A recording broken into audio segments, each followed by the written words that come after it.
Good morning, radio listeners. You're listening to 90.3 WMSC Upper Montclair, and this is the Friday edition of the Morning Buzz. I'm your host, Leslie Gallagher, and in my virtual studio, I have my co-host, Jake Goetz. Sorry, one more time, Jake. I did the button thing again. Oh my God. Jake Goetz. Jake Goetz. Woohoo! Our newscaster, Jalen Davis. and our sportscaster, Cameron Martin. Awesome. Got the whole crew here. Virtual studio, of course. COVID safe. I'm wearing a mask when no one's in studio. It's a great time. What are we going to be talking about today on the Buzz, Jake? Oh boy, we got a lot to talk about. We got to talk about the voting laws in Georgia and the corporations that are and the activists that are pushing back on it. We're going to talk about the testimony of George Floyd's girlfriend at the Derek Chauvin trial. And we're going to talk about this mind-numbing story of mice and imaginary sounds that might explain hallucinations in real people. A lot of really serious topics, but also the mice thing was just... Yeah. Science experiments with mice are just always interesting. It just seemed big. Yeah. Big news day. There's a lot going on in the world, I guess. Speaking of what's going on in the world, here is Jalen Davis with her newscast. In national news, according to NBC News, Taiwan train crash kills at least 48 people and dozens of people injured.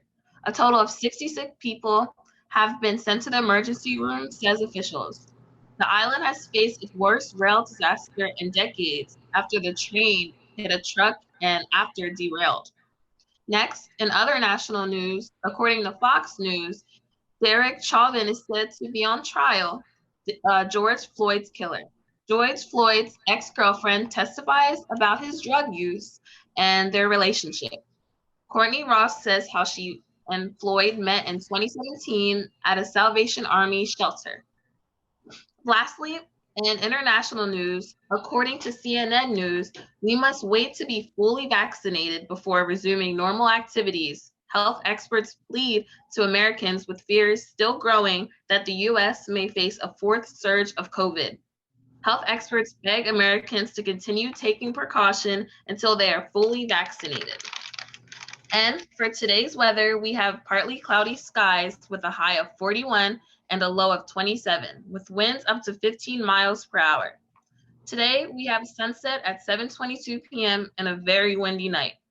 This concludes your news update for April 2nd, 2021 for WMSC. I'm Jalen Davis.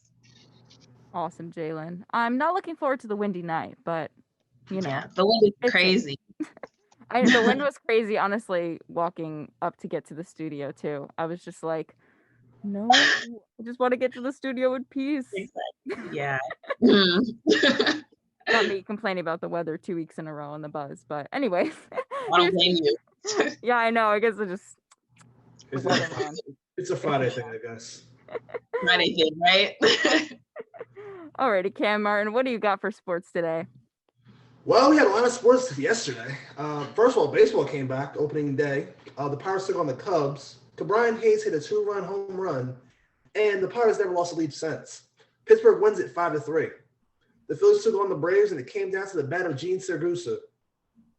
He got the RBI as the Phillies won. The Phillies got a 3-2 win in extra innings. In the Bronx, the Yankees hosted the Blue Jays. Gary Sanchez hit a 2-run bomb, but that was all the offense the Bronx Bombers offered. Randall Grichuk hit an RBI to give Toronto the 3-2 victory. In the NHL, the Penguins went up to Boston and came away with a 4-1 victory. 4 different Penguins scored, and Casey DeSmith stopped 30 shots. The Rangers took on the Sabres. Artemi Panarin had 2 assists, and the Rangers eked out a 3-2 victory.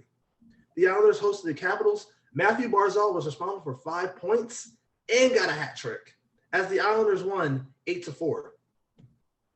The Nets took on the Hornets. No James Harden, no KD, no problem.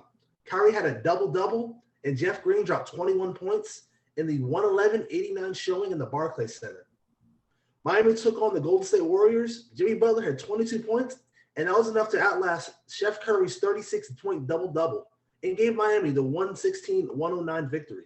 Bam Adebayo passed Udonis Haslem on the Miami Heat's all-time block list as well. And the Hawks and Spurs played in an absolute thriller last night. After DeMar DeRozan hit a jumper to tie it in the fourth quarter, the teams were deadlocked in overtime until Danilo Gallinari hit a dagger three-pointer and gave the Hawks a 134-129 victory in double overtime. In college hoops, coaching legend Roy Williams has announced his retirement yesterday. His 903 career wins and 3 national championships are just a minuscule part of the Hall of Famer's legendary career. Coach Williams touched the lives of many athletes, and his social media videos are stuff of legend. Coach, congratulations and best of luck to you the rest of the way. In Monmouth State athletic news, the New Jersey Athletic Conference announced the volleyball teams. Congratulations to Maddie Valka, Leah Higgins, Carly Waterman, and Delaney St. Pierre on their selections. Valka was also named Defensive Player of the Year. Phenomenal season by the Redhawks overall. The men's soccer team took on Rutgers Camden yesterday on Pitzer Field. Shane Keenan got himself a shutout, while John B. Cajado and Justin Goldberg each netted one apiece. Track and field is back. For the first time in 2 years, they had an outdoor meet. Good luck to my teammates as they head down to Stockton. Let's get money this year. And it's game day, Redhawks. Friday night lights are upon us. The football team takes on William Patterson tonight. If you are interested, the game starts at 6 p.m. on Sprague Field. And tomorrow, if we finally have the Women's NJAC Championship game, good luck to the Redhawks as they take on NJCU tomorrow at 3 p.m. If you are interested, it will be broadcasted here at 90.3 WMSC Upper Montclair. And that is your sports report for the day. Amazing, Cam. Yes, go Redhawks indeed. Yeah. Gotta root for our teams, you know. Oh man, it's the Montclair versus William Patterson game. That's like the big. Oh goodness, that's gonna be good. Yeah, that's the big one. I don't know. For me, in my mind, I don't know who the big football players are, but those are like the two schools around here. So. I feel like when it's like a state school versus a state school, it's like pretty intense. Yeah. It's like when you bring up you know, to any New Jersey and you're like, oh, you like Bon Jovi more? Bruce Springsteen, like it starts a war. You know what I'm saying? Just New Jersey things. Interstate conference. I love it. Mm-hmm. Well, anyways, fellow Redhawks, even though most of us here don't play sports, we still go to school here. It's fine. We do that. I know me and Jake don't play sports, but that's fine. It's because I'm here all the time. Anyways, fellow Redhawks, how about we start off with our first story as Jake sips his morning coffee. How about you take it away, Jake? For sure. We got to talk about these Georgia voting laws. So 1 week after these laws were signed into law, Georgia's Republican-led voting overhaul is facing backlash from a growing number of corporate voices, including several of the state's most prominent companies in Major League Baseball. So this is really big because last week when the law was being passed, it was really just reaching like, it was just the activists and kind of other members of legislation that were going after it and speaking out against it. Critics of the legislation say it will restrict voter access and disproportionately affect people of color, with President Biden slamming it as Jim Crow in the 21st century. Biden said he would support moving MLB moving its All-Star game in July out of Atlanta. Tony Clark, executive director of the Major League Baseball Players Association, first raised the idea last week, and it's not without precedent. As ESPN noted, the NBA moved its 2017 All-Star game out of Charlotte after North Carolina enacted a bill limiting anti-discrimination protections. And dozens of companies have also joined in the criticism, including some boycotts by voting rights advocates for not speaking up. The companies were Delta Airlines and Coca-Cola, but a lot of these companies only did it like after they faced a lot of backlash from their workers and voting rights groups. That normally happens. People only speak up when they've been called out. Yeah, especially companies. It's like we've seen this before. Yeah. No, I thought that was crazy about the idea of moving the game, but like I think it's cool. You know, you got to do what you got to do. It seems like, I mean, if it happened before in 2017, that's not unheard of. It is pretty crazy though, because normally once they have their eyes set on a location, they normally don't move games like that. Nah. Like, it's a pretty big deal. Nah. Yeah. It must be hard, like logistics wise. Like, I don't know. I imagine a lot goes into. I've never thrown a baseball game before, but I imagine a lot Never goes into it. casually just threw a baseball game. Yeah. It's In a just like stadium. one of those things too. Like also weekend for baseball, it's literally all weekend long. So you have an all weekend event, and Mhm. trying to get the city prepared for all that, all the parking, and just to That's change a lot. it last minute. It's just like overall, just the whole turnaround for the new host city is kind of like it just kind of throws a wrench in everything. It's like, whoa, we got to slow down and this is a faster turnaround process. Mhm. And you know, for a PR standpoint, it's probably the best thing that the Major League Baseball can do. Mm-hmm. Because if you're going to try to, promote that you're for the players, promote all this justice, promote everything that you're for the people, you don't want to, associate yourself with a city or a state necessarily that Exactly. that shows that they don't support your principles either. It's true. Yeah. It is a big PR move. That's pretty much what my first thought was. Yeah. You gotta do stuff to make sure it, you look good. And this is one of those things that it may seem like a really big deal, and it is, but there's a point to it, Yeah. No, it does feel kind of like, I don't want to say hollow, well, a little hollow, because it really is just in their own interest, but it is still a good thing, because right. it's good to see a tangible like punishment for it, because really, Exactly. it's the corporations who hold the power in this country, like really, and like I don't know, the fact that the state is really like I don't know, I feel like a lot of like tax money is being lost here, so. Yeah, you're right. It is like a big thing with, businesses and corporations, and the bigger ones sort of like taking that control. So this makes sense. I mean, if they went on ignoring this, it would be a completely different situation of them still playing in Georgia. Yeah. Totally different. Any other perspective from you, Cam, as the sports guy? Really, just overall, I support what the MLB is doing. You don't want to.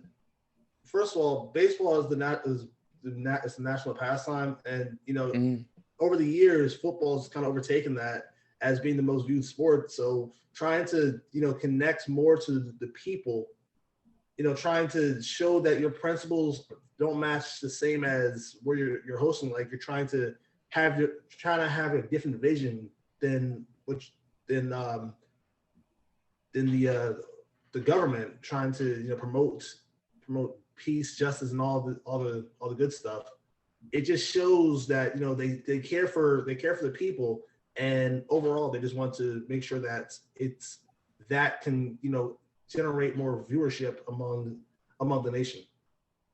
True. It's funny how you bring up football too, because I mean, correct me if I'm wrong, but I think baseball did used to be bigger than football. Oh yeah, back in what, the 1970s, baseball was the biggest sport. The good old days. I like baseball more than football. Baseball has a nicer vibe to it. Like, I don't know, I can't explain it. I like the concept of baseball, like the bases and the whole. I like I don't know, I feel like they wear like these nice shirts. Like, I don't know. They wear nice shirts, Jacob. Yeah. They do have better jerseys. I do agree though. They do, yeah. Listen, if my coach are listening to this, I want a baseball jersey, but I would never trade my football jersey. Just saying. Well, you're committed and you're loyal, so that's different. Good thing. You're in too here. deep. You're a committed player. That's a good thing, Can't trade in for stripes, because don't baseball players wear stripes or something? Typically, yeah, they usually. Yeah. I was like, I'm about to make a reference, and I don't even know if they all wear stripes. Yeah. But anyway, I guess we shall move on to our next story, which is actually a pretty serious one. Yeah. A little bit of hard news for your morning commute, or maybe you're not commuting. Maybe you're just like, I don't know, chilling, waiting for Zoom class to start. wherever you are or wherever you might be doing, we still got some more news for you. So, Jake, I'm going to put you on the spot again. Yep, right back at it. Okay, so the trial, Derek Chauvin, who murder trial of Derek Chauvin, the former officer charged in George Floyd's death.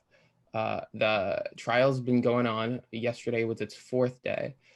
In testimony, Miss Courtney Ross, who had been dating Mr. Floyd for almost 3 years, described how he was a caring partner, a devoted father, and as well shared a struggle with opioid addiction. Yesterday, prosecutors were trying to establish that Mr. Floyd, who had fentanyl and methamphetamine in his system when he died, according to the toxicology report, had a high tolerance for fentanyl, which would help them refute the defense's claims that Mr. Floyd died of an overdose and not the very aggressive measures by the police officer. The Times, this is coming from an article from the Times, and the Times was also pointed out that this defense is very common for officers in situations like these. They gave this defense with Rodney King, Michael Brown, and Laquan McDonald, that somehow it was the fault of their drug use that that made the killing justified, or right, or at least that's always at very least the implication, if not explicitly stated. Almost like I feel like a loophole is the wrong word, but almost like a way to like get out of like their charges. Yeah. Oh, they also happen to do drugs, even though it's nothing to do with this. Yeah, no, or the I believe it was Freddie Gray, the classic like no angel, like it's really like sick stuff. Like I don't really know. Awful. Yeah, and I'm sorry. Oh, but like I feel as though like it took a while for the officer to go on trial for. It really did. Yeah. Boy, this happened didn't this happen last March? This was it was in June, right? Yeah. June. Oh, sorry, my concept of time is so off because it was May. I don't know. I'm sorry. It was around this time. Yeah, no, totally. Around this time. Yeah.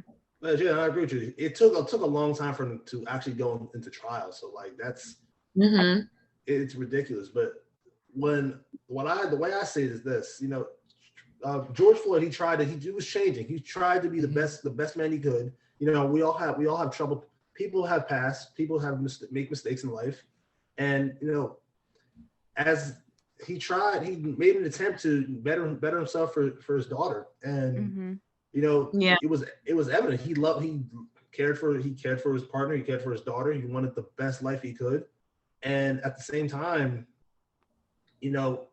it's very sickening and just disgusting to think about that this guy Derek Chauvin tried to justify that once a criminal, always a criminal. No, it's ridiculous. People change. Yeah.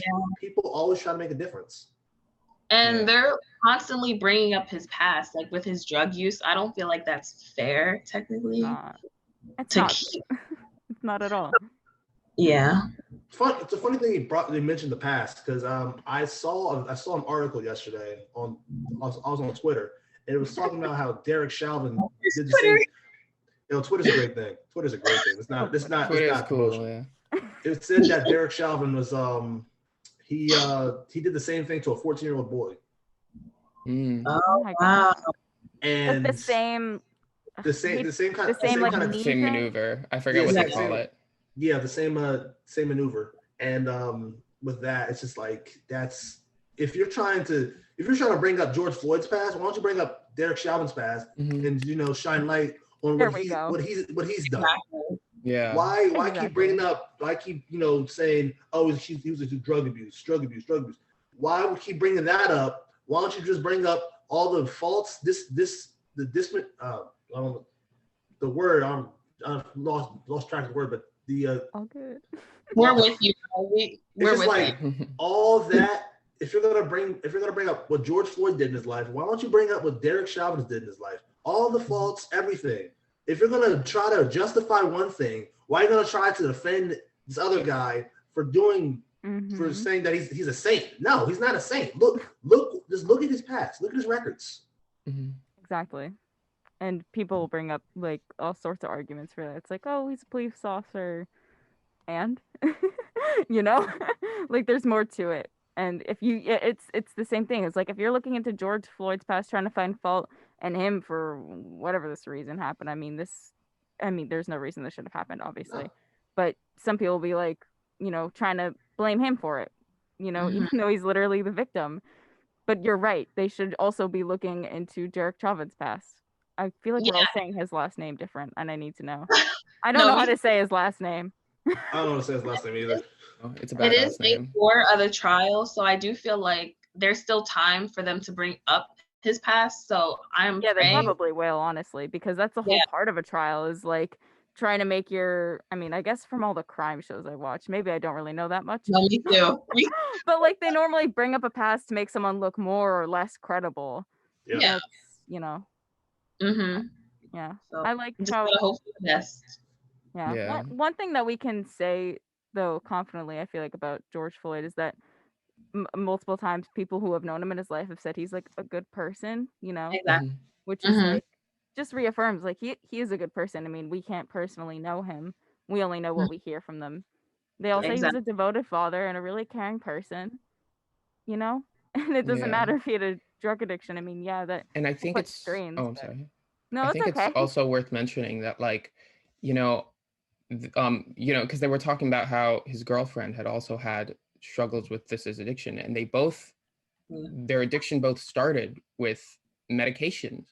The opioid crisis, and people prescribing these super just drugs and just and this is something that happened to millions of people. It happens to so many people. So this idea that like, I don't know, like if you I don't know, to paint these people like people who suffer from this as they're painting them as criminals basically. No, it's awful.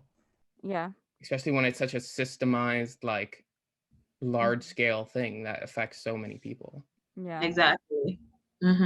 Like, okay, just going along the whole opioid thing. When I got my first wisdom teeth pulled, they given me, a bunch of painkillers to deal with it, and one of them was like literally like an opioid that could be very dangerous and easily addicted to. And I mean, I hated it because it just made me really sick. So like I was fine. I didn't get addicted to it, but the potential, like I was just like, what? There's so much risk with that. And it can happen to literally anybody. So why are we, making certain people, look worse for it? Like when this literally happens to so many people. Exactly. And get addicted. Not like you ask for that, they just give it to you to relieve. Yeah. I didn't want it the second time. Okay, so I'm like a total wimp, right? I had 2 teeth removed one time, 2 the next time, because I couldn't do all 4. The second time, I literally was like, please don't give me that drug. Like, no, like, I don't want that. Like, you don't need that kind of painkiller for wisdom teeth. Like, it hurts, but like, calm down, I feel like they almost give out those drugs a little too easily, Exactly. And it's kind of disgusting. Yeah, I agree. Yeah, drug addiction is a hard thing to deal with, but someone shouldn't be discredited for it. Yeah. Yeah. It's so sad to think about. Yeah. Especially like George Floyd's case too. Like he was such a good person, like everyone is saying, and I feel like they weren't giving him a chance really. They just kept going off of his drug use. Yeah. So I feel like that's not really fair. But yeah, it's not fair to judge someone on that. And especially like how Jake said before from this article from the Times, and how it said that this is something that's happened multiple times before, like people trying to discredit people for having a drug problem. I know it's not the greatest problem to have, but it doesn't make anyone a bad person. It doesn't make someone deserve to die. Have some sympathy, humanity. Yeah. Yeah. But alas, we shall move on to mice. Oh yeah. Oh boy. Okay, so yeah, this news story. Um, we were trying to fully understand it, but we're gonna go through it now. Science. Yes, we're putting on our science lab coats right now. Oh, that'd be so cute if we actually had lab coats. Oh my That would be adorable. Oh man, I'm sorry we didn't think of that earlier, but it's too late. Darn, why didn't we predict the news sooner, Jake? Why didn't we know this article was gonna come out? Okay, let's get into it. So mice that hear imaginary sounds may explain hallucinations in people, like real people, like us. Okay, so a technique that induces imaginary sounds in both mice and people could help scientists understand that brain circuits involved in schizophrenia and other disorders that cause hallucinations, and also create better treatments. The study came about because a mouse can't tell you when it's hallucinating. I think that sounds right. That sounds correct. I don't think a mouse can tell me. Right? Yeah, I know. When I saw that quote, I was just like, whoa, really? Yeah. I'm sorry. I don't mean to make fun of this article. That was just funny. Yeah. Thank you, NPR. Okay. So because a mouse can't tell you when it's hallucinating, the team came up with a system to detect when a mouse or person, but a person can tell you when it's hallucinating. So well, wait, hold on. It's not a thing here, though. Can a person really tell you when they're hallucinating? Like, they don't know sometimes, right? I don't know. I've never hallucinated before, so I'm not really sure how self-aware you are when you're experiencing something like that. I was under the impression that it was always something that you just saw or heard that you couldn't. Yeah, it's something where you can't tell if it's reality or not sometimes. Yeah. I'm sure if it's like I don't know, like if you see like, I don't know, Santa Claus. I'm sure you're like, okay, this is not right. Hey. I'm sorry. We have a believer in the chat. Hey, listen. Oh gosh. You good there, Cam? That's another story. That's another story. All right, yeah. Not very seasonal. We'll talk about another time. Oh yeah, we still got to get through this. Oh my god. Okay. So keep interrupting you. Sorry, Jake. Okay, so they basically set up a computer game, an audio game, by which they could measure hallucination-like events. Players, whether they're rodent or human, have to detect a sound that was nearly obscured by background noise. So think about hearing your name in like a crowded restaurant. Ooh. Yeah, they had to people clicked a button, or people or mice, I guess. They clicked a button when they thought they heard the sound, and the mice moved towards their noses towards an expected reward. So as they tried to hear the actual sound, both species became more likely to respond to sounds that only existed in their minds. Wow. So I guess like in trying to hear the sound over all the background noise, they kind of imagine it. Whoa, that's so crazy. Yeah. Not calling, I guess that's the hallucination they're talking about. Yeah. Not to say people with hallucinations are crazy. I mean, the experiment itself. Yeah. That's really cool. Technology these days, that's crazy. I feel bad for the mice of this world, man. I feel like we just we're not very nice to them. They didn't even act so much. Oh yeah, I remember in like actually no, I don't know if I could say that on radio. But... Oh no, FCC. No, because I remember like, I don't know, in my psychology class they would talk about how to like, I don't know, cut their heads off or something. My God. Yeah, for like the probably should say that on the radio. Yeah, I don't know. I think you're fine. Sorry, FCC, if you don't like that. But I feel like in like school, you'd always hear about these mouse experiments too. Yeah. Like, their behavior and whichever. I feel so bad for the mice. No, that is really mean. Like, I don't know. I know some people hate rodents too, but mice are actually really adorable. So, just saying. Maybe that's an unpopular opinion. Yeah, I mean, I like rodents, but they don't deserve that. They don't deserve it. It's so interesting though, like this audio thing. Like if you, that actually does make sense though. If you think you hear something enough times, it kind of echoes in your head. And then totally. You're actually hearing it and you can't tell.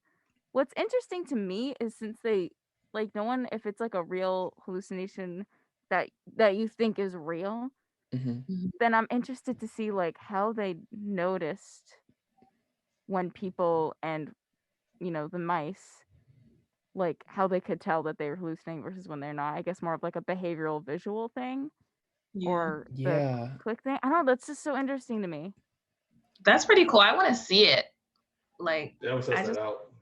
Test it out. You guys want to be tested? Oh no. Test No, subjects in not like that. hallucination. Not like that. Not like that. Not like that. No, We are the no. mice. No. I want to test that theory.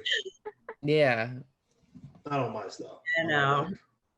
And Yeah, mice You didn't guys do don't want to be anything. experimented on like mice. I'm fair enough. I wouldn't mind. I don't know. I feel like though it would be really cool to experience like a human experiment thing. I don't know. I've always wanted to participate in like a study or something that like finds something really cool. I don't know. I always thought that'd it'd be really freaky, fun. especially if it's like about like I don't know. If it was some about sort of- this, I'm not so sure. But sometimes if you like, I don't know. I think for some experiments or studies, they like can't tell you what they're doing, so like you wouldn't know because you That'd can't be be prepared, freaky. can't be biased. Could you imagine know? just walking in, just having no idea what's going on, Yeah. and just letting scientists just like do what they Mess want? with your mind. Oh my That'd be god. Okay. horrifying. There's this really funny experimental show that it's on Netflix if you'd like to watch it, but it's called 100 Humans, and I watched the whole thing in a day or like 2 days because it was each episode was a different experiment on 100 humans and each of them like researched bias in like different topics, and it was the most interesting thing ever, and I was like, dang, I wish I was on that show. Like, wow, that looks That fun. sounds fun. But like they wouldn't tell them what they were doing. Okay, so I'm just gonna tell a story really quick before we go to break. Go for it. It's just so interesting to me. This is the kind of science I like. I can understand this, Like, no, me too. I'm interested. But basically, in this little like human test, like they didn't tell them what they were doing. Obviously, they just thought it was like a normal day. Look, coming on set, and they, oh, and one other thing is they had an even ratio of like genders, and different age groups too. So that's important because like Nice. Demographics. But one day they were split into two different groups, right? This was like the episode where they were examining like different like genders, how males and females react to things. It was trying to disprove whether females actually take longer to get ready, which I think is hilarious. And basically they told the two groups like they were given they were told to go outside, right? And at a certain time, let's say 7:30, they had to be on the buses. The females had to go to one bus, males had to go to the other bus. They had to be on the bus by 7:30 or they would miss the trip that they were going on. And they told them that, okay, so you can go to the bathroom before you go, just make sure you're on 7:30. They also gave them a distraction, and that was a menu of food, and they had to pick it out exactly what they wanted before they got on the bus. And some people took a really long time to decide. And some people were going in and out of the building to go to the bathroom. And basically, there was no trip. They weren't actually going anywhere. They were just trying to see who would actually get on the bus when they were told to.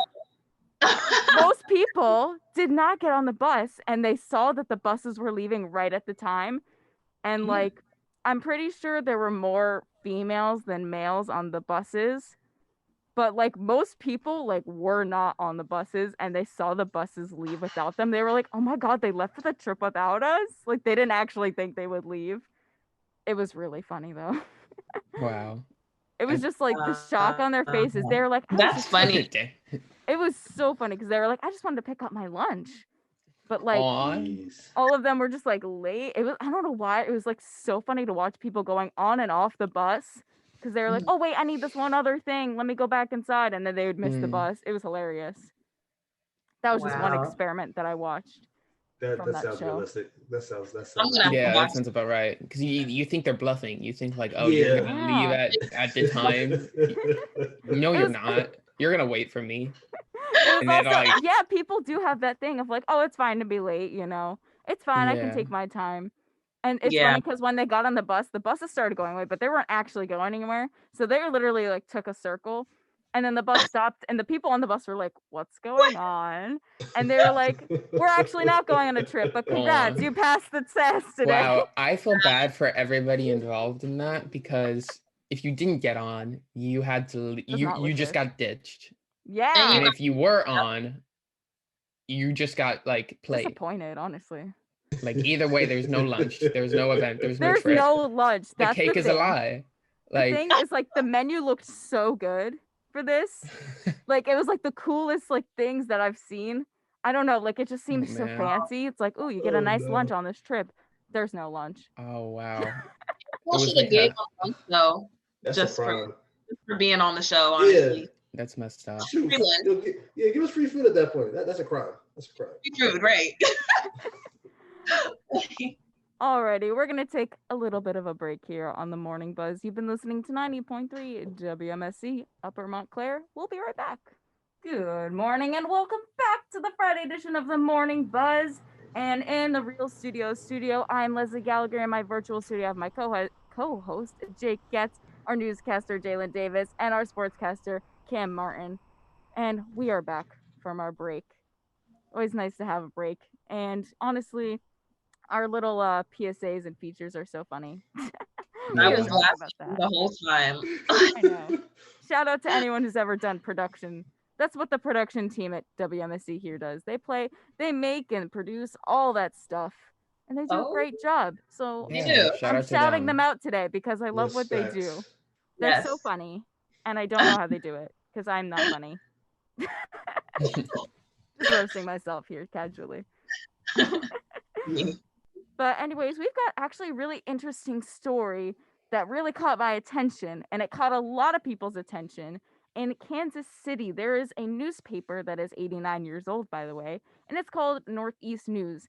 And they played a little bit of a trick. I didn't say that it was an April Fool's joke, but it was definitely something that caught people's attention, where they left the back page of the newspaper blank. And just to see how people would react. It got people's attention because when they folded over the newspaper, they realized there was nothing on the back. Yeah. A part of this too, that they cooked up this idea in the staff meeting to kind of get people's attention, was to not post any news online or answer any office phones for 24 hours. So they were just kind of like, wow. Isn't that insane? That's low. What a strategy. I know, right? They're like, we got to make them miss us. Let's just disappear. That's genius. That is genius. Right? Who runs this newspaper? I don't know. Right. I don't know who came up with this idea. I mean, I think it might have been a collaborative idea, but they knew what they were doing. They were actually a little relieved. The chief editor, he was like, this worked out in our favor. And thank God it did, because that would have been really bad. Oh my God.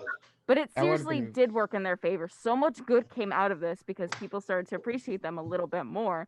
The newspaper received more than $3,000 in pledged donations. Plus, they got a handful of new advertisers that, saw this and were like, oh my God. And, this is something that the newspaper really needed. And honestly, there are a lot of newspapers that are probably struggling like this. But because of the pandemic, many businesses took out their advertisements. And if you didn't know, that's how newspapers do get a lot of their money.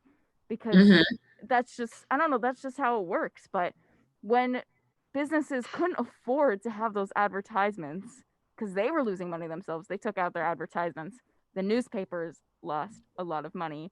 And that's what happened in this case of Kansas City's Northeast News.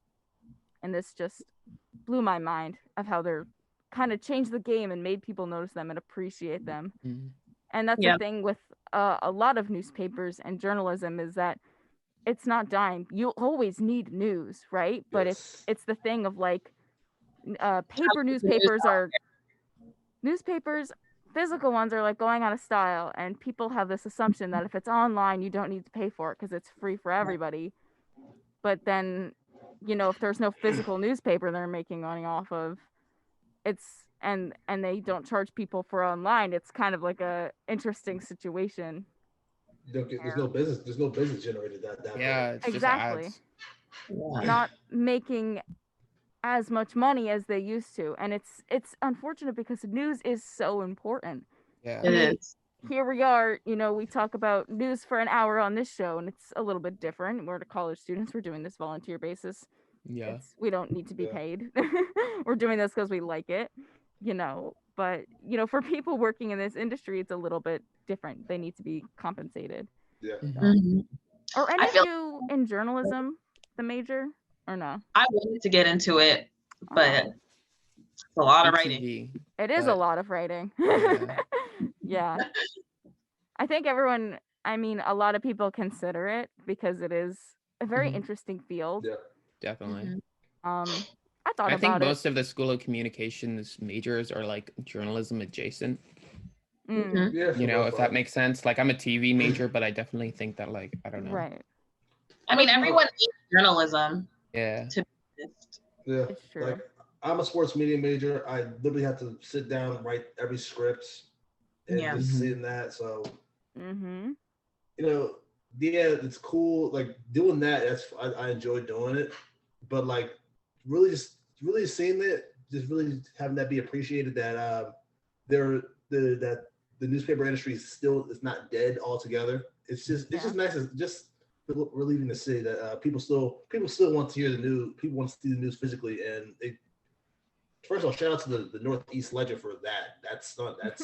That was a good move on their part. That's so interesting. Yeah, that's so petty that they actually did that. Like, I don't know. Like, can we talk about how petty this is? Like, I don't think they literally petty. said, I think it's genius. They said, "Wow, like if they don't like us, we just won't print the news." And they just printed an empty newspaper. That is. It was just the back cover, yeah. though. Imagine if they did the front cover. That was my first thought. Is like, imagine the front cover was blank, and they were like, "Oh, where's my front cover?"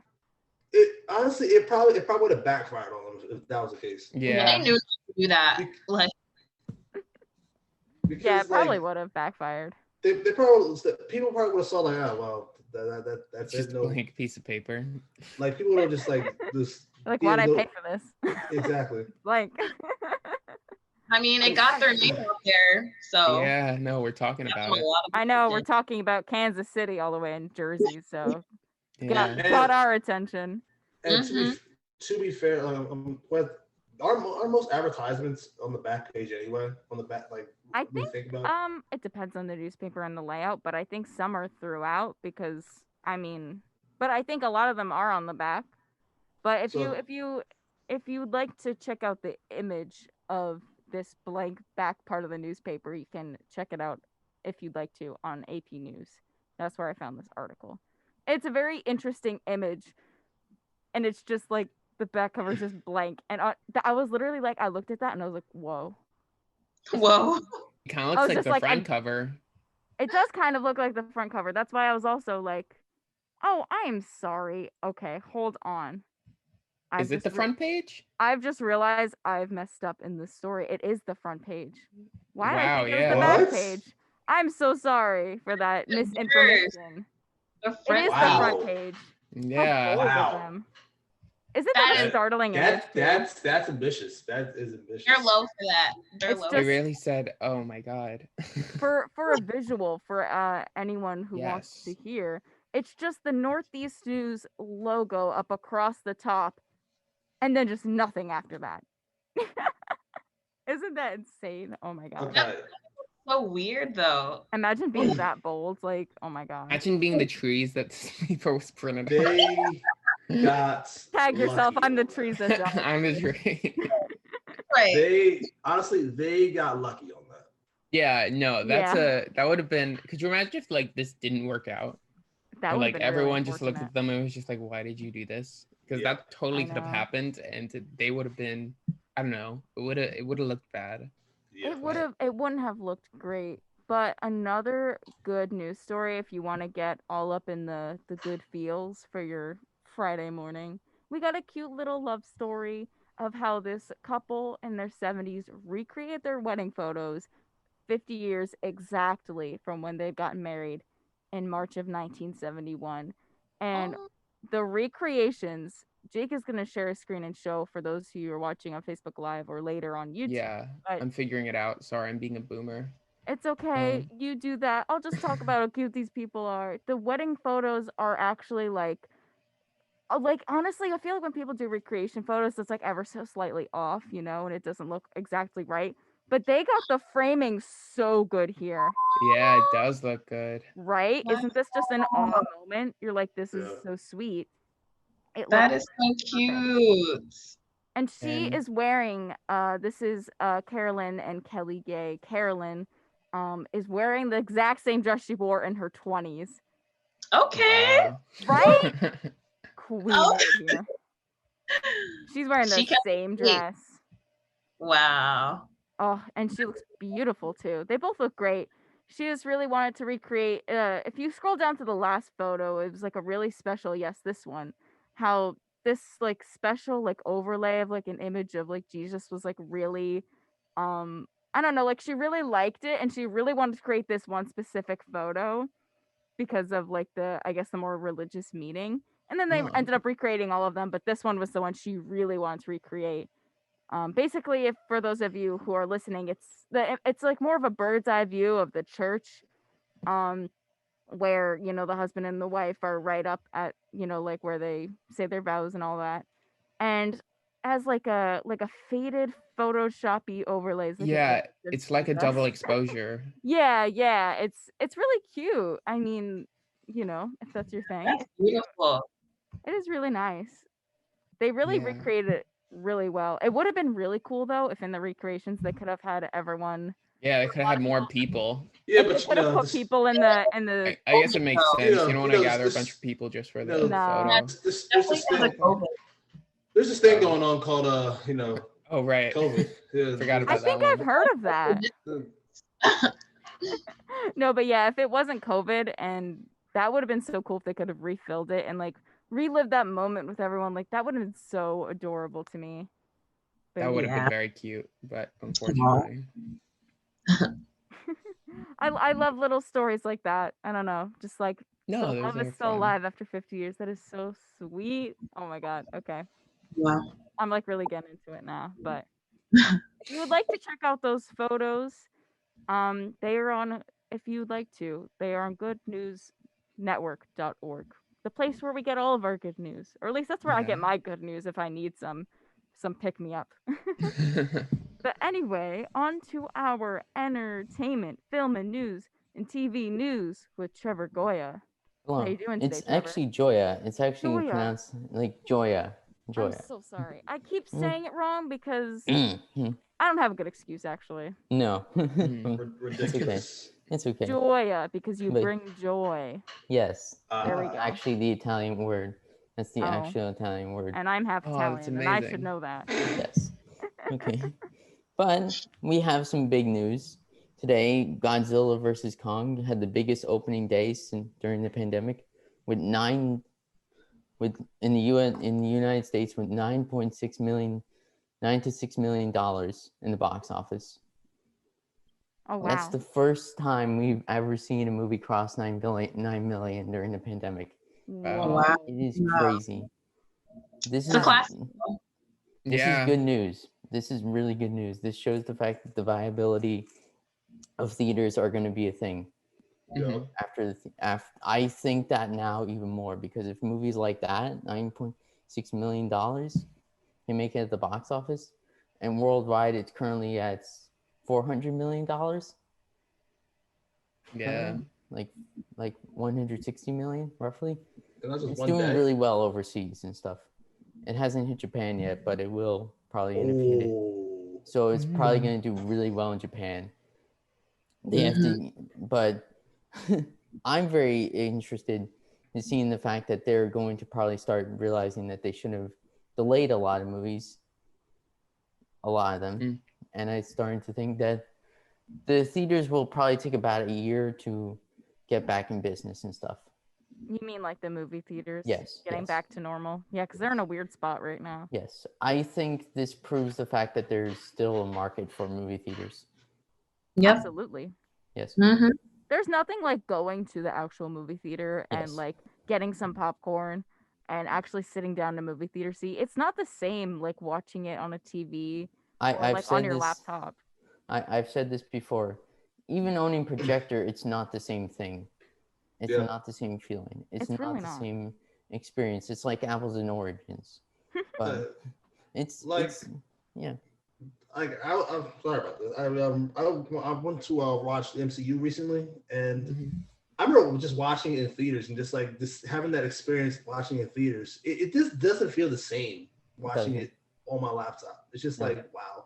No. Yeah, it's about the crowd. I think. Yeah, I remember one movie. Have any of you seen the movie Midsommar? No, I didn't see Midsommar because seeing that it's crazy movie, but yeah, it is. I don't think it would have had half the impact for me if I didn't see it. I didn't see it in the movies. Theater. No. Because so much of it was just seeing it with a big group of people, experiencing it together, and like hearing the reactions. Because it's a weird movie. It's like a horror movie. But like most of the time, people were like uncomfortably laughing. Yeah, and I don't know. It's the same because guy. If you've seen the movie, you understand. It's the same guy who directed Hereditary. Yes, and of course. He did a phenomenal job with it, and I didn't watch it because it's very messed up, and I can't even go into detail of how dark it is and stuff. But it's really long. But in other news, in other smaller scale stuff, but also big scale stuff, is the fact that two Knives Out sequels coming to Netflix, $400 million deal with Rian Johnson and Daniel Craig. So somebody brought this up on, Netflix, because they got the deal, they should start looking into deals to get it into movie theaters. That's one of the things that is okay. Like now you have the Knives Out sequels. You should work out a deal with movie theaters to try and get them into theaters. And get the biggest audience as well, because I think that's going to be good for them. Yeah. But I saved the best piece of news for last. Piece of news that made me mad, that got me up and just said, this is frustrating. Okay. So Hollywood Reporter reports that Ava DuVernay's New Gods and James Wan's The Trench is not moving forward in Warner Brothers. Not moving forward. So a few weeks ago, basically, there was going to be, a few weeks ago, the Zack Snyder Justice League cut came out. It's good, and they're absolutely terrified by it. And it's frustrating to be a fan, but just they're not listening to what the fans want. They're just creating this whole diversity thing of like, we're going to have an African-American Superman with J.J. Abrams behind it. I'm like, that's not great, but it's not what I want. It's kind of getting to the point where I'm just like, you're going to destroy themselves because you're going for a message, not going for an actual good story. Well, what if they could do both? I don't trust them. After the mess that was Star Wars, after the mess that J.J. Abrams did with Star Wars, right? After the mess that he did with Star Trek, that terrifies me. And terrifies. And the thing is, like, this proves the point that DC Warner Brothers has no clue what they're doing with their DC Comics stuff. It proves the point. It proves the fact that they don't know what they're doing with the characters. It proves the point that they genuinely had a good thing going with the Snyderverse. Just because they don't want to prove the fact that they are wrong, they don't want to release it. They don't want to work on the Snyderverse. They don't. Interesting. And it's frustrating because they're just keep shooting themselves in the foot and then saying, wow, the fans keep doing this, the Snyderverse fans keep doing this. And I'm like, no, your mismanagement keeps doing this stuff. It's not you guys. It's the fact that AT&T did not want, AT&T told you to release the Snyder Cut. They did. And you've said that not only you, but other fans of the show feel like this too. Yes, it's a very clear statement that AT&T, the Warner Brothers establishment did not want the Snyder Cut to be released. They never wanted it to be released. What? They never wanted it to be released. They never did. The only people that got them to actually release it was AT&T and HBO Max. That's it. Now we talked about it before the show. Like I said this. Yeah. I'm a Marvel fan to the end of time, but I always believed that DC had always had better villains, better heroes, had a better overall experience.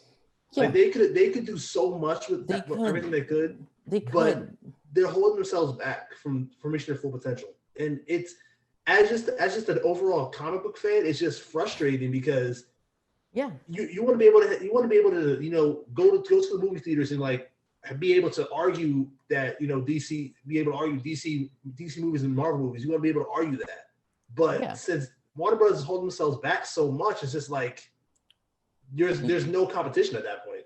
You see the fact that they did mismanagement on Man of Steel, they did mismanagement on Batman v Superman, they did mismanagement on Justice League. Yeah, I heard about that. They rushed everything. They rushed everything. They wanted to get a universe. Don't forget about Suicide Squad. We can't even go into that because that's a whole that's a whole fire that needs like its own episode to basically explain what happened to that thing. It's very clear that they just don't know what they're doing with DC, and AT&T should quite honestly, because I agree with this, AT&T should be in charge of DC Comics. Yeah. On film. If they're the ones that released the Snyder Cut, they told them release the Snyder Cut because the fans want it and it can give us more money. Yeah, it's a smart financial move, honestly. If people want it and they're willing to watch it, yes, it makes sense to release it. But they're not. Logically. But well, before we wrap up the show, how about we go around? It sounds like an exercise or like some sort of icebreaker, but why don't we go around and say what we've been watching lately? Oh, for sure. Go for it, Jake. Oh boy, I've been watching a lot of Gilmore Girls. That's just it. Been rewatching that. Yeah, the fourth season is the best. So that's my take. What? Yeah, I like it. That's a spicy take, right? I think a little bit, if I'm remembering the fourth season correctly. Yeah. Oh boy. Alrighty. What about you, Jalen? I'm with you on the crime shows. I've been watching a lot of crime shows on Netflix because a lot have just been coming out. So I love crime and like law shows sometimes. Sometimes they're a bit much, but I do love it's a lot, but it's interesting. So sure. What about you, Cam?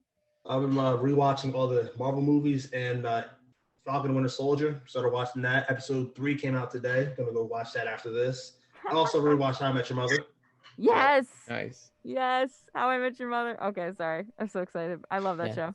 What about you, Trevor? I am currently watching Invincible, which is one of the best comic book shows on Amazon Prime. I've heard about that one. Well, as for what I've been watching, I feel like mostly just I've been rewatching honestly a lot of old Disney shows to be nostalgic, like Hannah Montana. Respectfully. Based. Kind of jamming out to like "This Is the Life."